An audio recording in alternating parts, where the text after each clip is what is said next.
There is a version of you that already knows what happens next, not because the future is written, but because this version of you, the one you haven't become yet, learned how to write it first. Most people spend their entire lives responding. Something happens and they react. An opportunity appears and they scramble. A threat emerges and they panic. They are always one step behind the moment, always catching up to a life that somehow seems to be moving faster than they are. And in quiet moments, in the space between sleep and waking, when the noise finally stops, they feel it. That faint, persistent sense that they are not the author of their own story, that they are a character in someone else's. This feeling has a name. It's called being outmaneuvered. And it happens not because you lack intelligence or talent or desire. It happens because no one ever taught you to think the way the people at the top of every game actually think. Patrick Bet-David grew up with nothing in the conventional sense. He arrived in America as a refugee, slept in a Salvation Army shelter, enlisted in the military, and eventually found himself selling life insurance. That's not the beginning of a success story you're supposed to admire from a distance. That's the beginning of a study, a ruthless, decades-long examination of why some people bend circumstances to their will and others are bent by them. What he discovered wasn't a secret formula or a motivational shortcut. It was something far more uncomfortable, far more demanding. And once you understand it, you cannot go back to the way you thought before. The world belongs to people who think 5 moves ahead. Let that settle for a moment. Not 2 moves, not even 3. 5.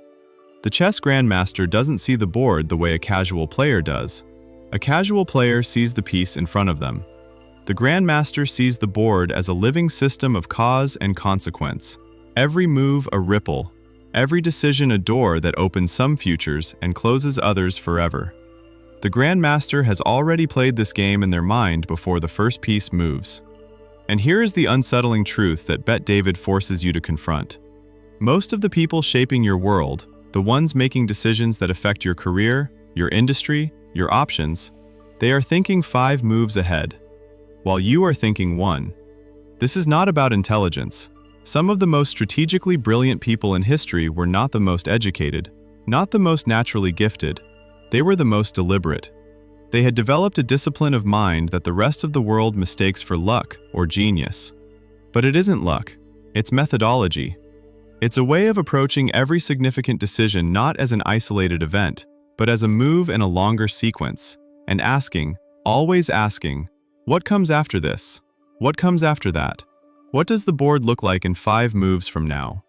The question that changes everything is not, what should I do? The question that changes everything is, who am I? Bet-David calls this master self-knowledge, and he treats it not as philosophical indulgence, but as strategic foundation. Because here is what almost no one tells you. Every move you make is an expression of your identity. Every choice, who you hire, who you trust, which battles you fight, which you walk away from, is shaped invisibly and powerfully by how you see yourself. By the story you carry about what you are capable of, what you deserve, what is possible for someone like you. If that story is vague, your decisions will be vague. If that story is someone else's, your parents, your cultures, your fears, your life will be someone else's. The most dangerous person in any competitive arena is not the most aggressive. It is the one who knows exactly who they are. Because they cannot be manipulated by flattery. They cannot be destabilized by criticism. They do not make decisions from panic or from ego or from the desperate need to prove something to people who weren't paying attention anyway. They make decisions from identity, from a clear internal compass that tells them not just what to do, but why. And that why is what creates consistency. Consistency is what creates trust. Trust is what creates power. Not the loud, brittle power of intimidation. The quiet, compounding power of someone who always does what they say they will do, who always knows where they're going, even when no one else does. This is where most people get the sequence wrong. They think power comes from resources, from money, connections, reputation. And yes, those things matter, but they are outputs.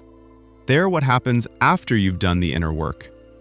Bet-David is relentless about this. Before you can build an empire of any kind, You have to build the architecture of your own thinking. You have to know your strengths with precision, not with the vague positivity of someone trying to feel better about themselves.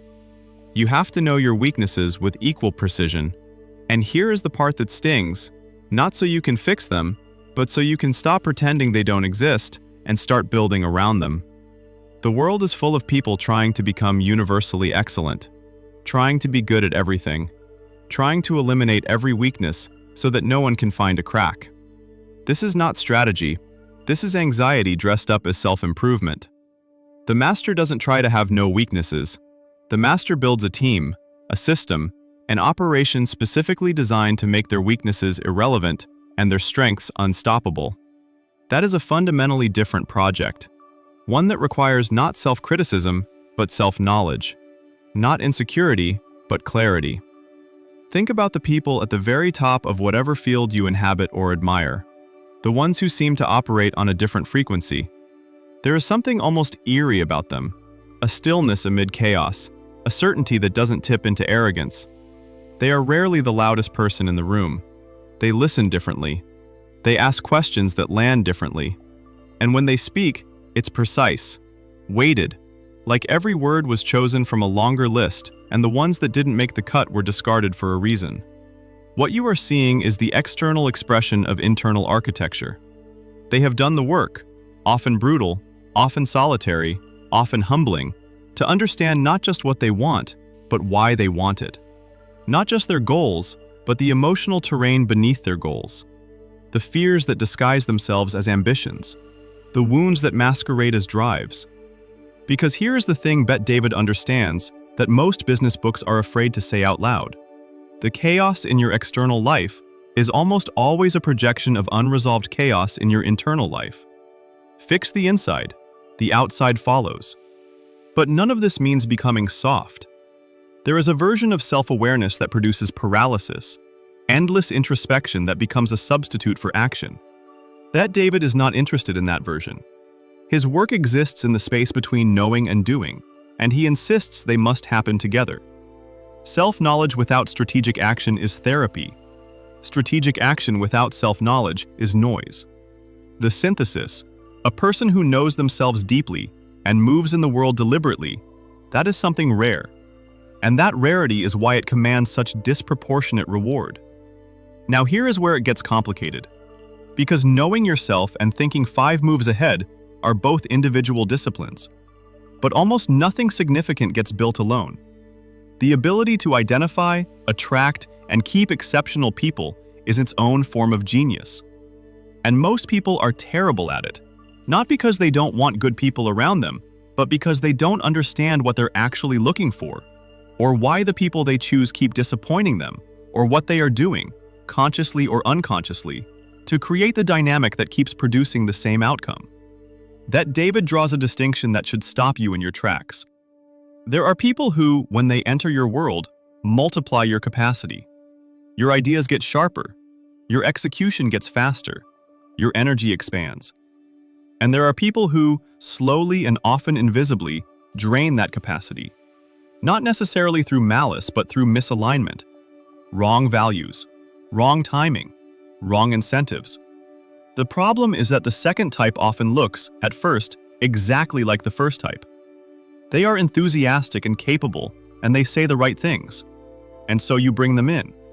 And then something starts to feel off, a subtle dissonance you can't quite name, and by the time it becomes undeniable, the cost of correcting it has grown. The master builds a system for identifying this before it costs them. Not a rigid formula. Humans are too complex for formulas, but a framework. Questions they ask, patterns they watch for, values they insist on, not because they're inflexible, but because they understand that the culture of any organization flows directly from who is allowed to remain in it. Here is a truth about teams that almost no one wants to hear. The team you build reflects who you are, not who you intend to be. If you say you value excellence but tolerate mediocrity because confrontation is uncomfortable, your team will reflect your real values, not your stated ones. If you say you want people who challenge you but consistently respond defensively when challenged, the people with the most to offer will learn to be quiet or they will leave. The team is a mirror. and it will show you things about yourself that your best friends are too kind to say. This is why the work is never just strategic. It is always also personal. There is a moment that Bet David describes, not as a single event, but as a type of moment that every person building something significant eventually reaches. It is the moment when the version of yourself that got you here is no longer sufficient for where you're going. The identity that served you through the early struggle, the scrappy, prove everyone wrong, burn all bridges intensity, starts to become a liability. The thing that made you dangerous on the way up starts to make you brittle at the top. And the people who cannot make this transition, who cannot evolve their identity as their arena evolves, do not simply plateau, they fall, often dramatically, often publicly. The capacity to reinvent yourself is not weakness. It is one of the most sophisticated strategic skills that exists, and it requires something almost paradoxical, the ability to simultaneously honor what you've built and be completely willing to dismantle it if the next level demands something different. What are you holding on to right now that you've outgrown? The strategic thinker builds leverage, not just financial leverage, though that matters, not just relational leverage, though that matters too. The deepest leverage is informational and intellectual. It is the accumulated advantage of understanding your domain more profoundly than anyone around you. This is what Bet David means when he talks about mastering your craft as a precondition for meaningful power. Not competence, mastery. The difference is not just degree, it is kind. Competence is knowing the rules. Mastery is understanding them so deeply you can feel where they bend, where they break, and where following them would cost you more than breaking them would. Every industry, every domain has its own internal logic, its own language, its own hierarchies, its own unwritten codes about who gets rewarded and why. Most people spend their careers playing by rules they absorbed without examining, chasing metrics that someone else defined, optimizing for outcomes that may have nothing to do with what they actually want. The master studies the game beneath the game. They understand not just what is happening, but why, the incentive structures, the power dynamics, the historical patterns that explain why the present looks the way it does. And from that depth of understanding, they can see what others cannot. They can anticipate, they can position, they can execute with a confidence that looks, from the outside, like arrogance or luck, but is neither. It is preparation meeting perception.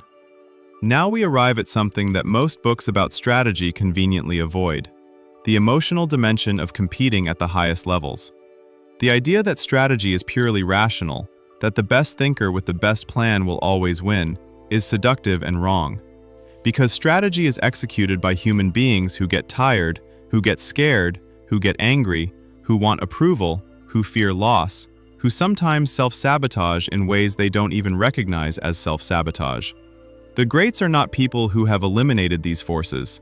The greats are people who have developed an intimate relationship with them, who know exactly how their fear shows up, exactly how their ego distorts their perception, exactly which triggers make them act against their own interests.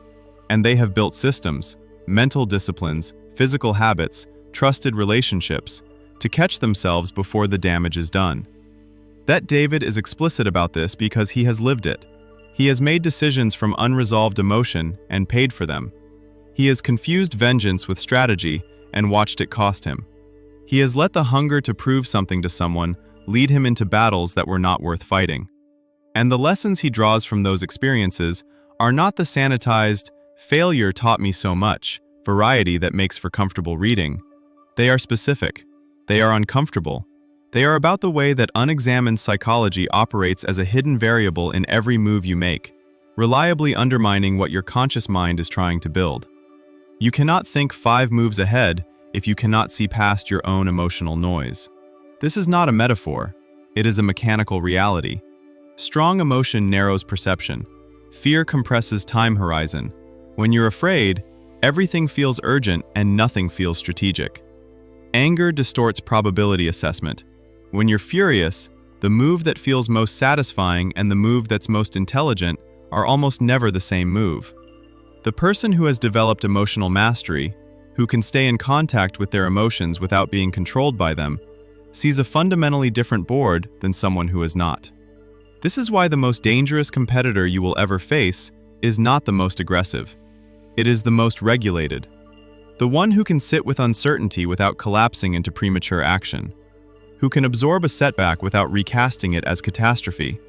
Who can feel the pull of an impulsive decision and pause, not from weakness, but from a deep understanding that the pause is itself a move. There is a quality of mind that Bet David describes, though not always in these exact terms, that runs beneath all the tactical instruction in his work.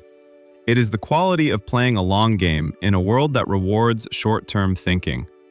In a world of quarterly earnings, viral moments, and instant feedback, the person who is optimizing for decades looks, in any given quarter, like they're not trying hard enough. They pass on deals that would produce quick cash but compromise long-term positioning. They make investments in people, in culture, in their own development that won't pay off for years. They absorb short-term criticism for decisions that only make sense if you can see 5 moves ahead. The cost of long-game thinking is that you will sometimes be misunderstood. You will be underestimated. You will be written off. And here is the paradox.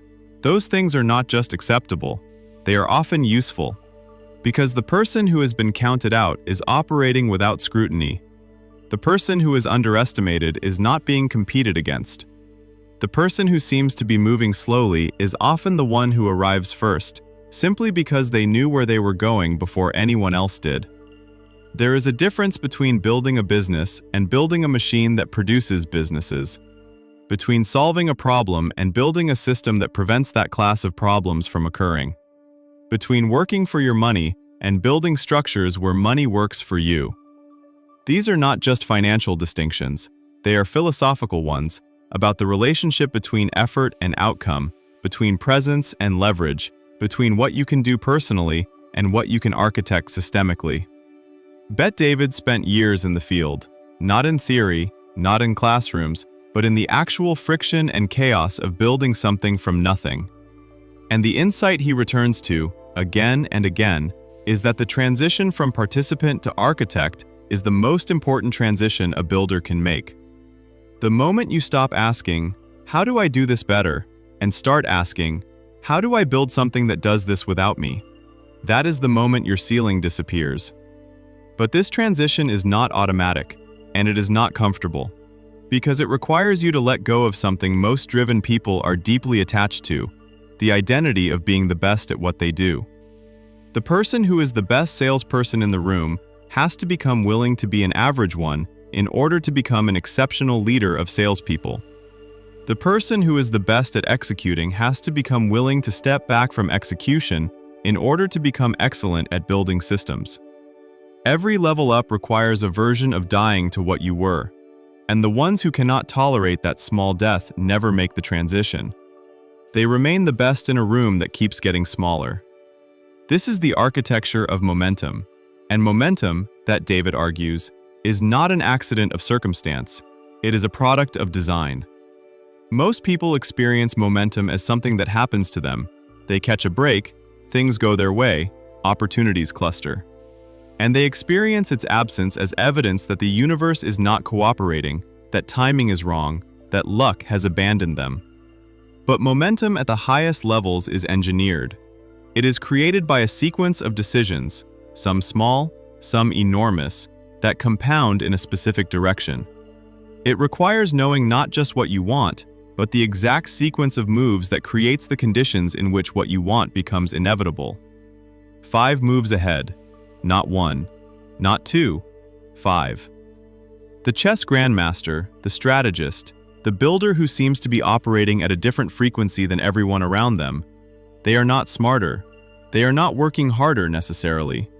They are simply playing a different game.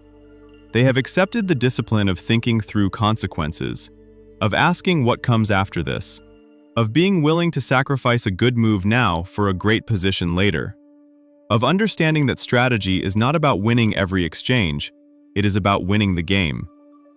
Here is what this all converges on, because there is a way of living that emerges from all of this, from the self-knowledge and the strategic thinking and the team building and the long game and the emotional discipline, that is not about success in the conventional sense.